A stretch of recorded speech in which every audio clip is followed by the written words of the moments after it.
This question is about immigration. It's also about leadership.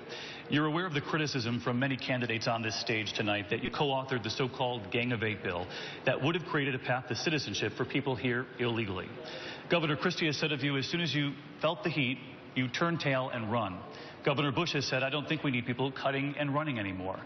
Did you fight for your own legislation, Senator, or did you run from it? Here's the bottom line. We can't get that legislation passed. The American people will not support doing anything about people that are in this country illegally until the law is enforced first, and you prove it to them. This has been abundantly clear. Every effort over the last 10 years to do those comprehensively has failed. And it has failed because the American people have zero trust that the federal government will enforce our laws.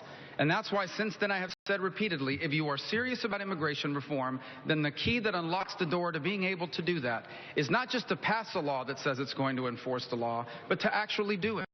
Hire the 20,000 new border agents, to finish the fencing and walls, to put in place mandatory E-Verify, to put in place an entry-exit tracking system to prevent visa overstays. And once that's in place and that's working, I believe the American people will support a reasonable but responsible approach to people that have been here a long time, who are not dangerous criminals, who pay taxes and pay fines for what they did. But until then, none of that is going to be possible. But I'm asking, did you fight for the legislation at the time, or did you run from it as your... Well, the legislation passed, but it has no support.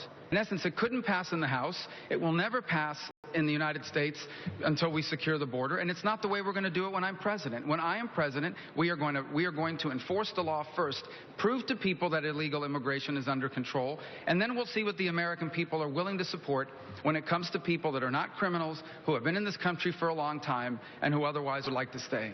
Governor Christie.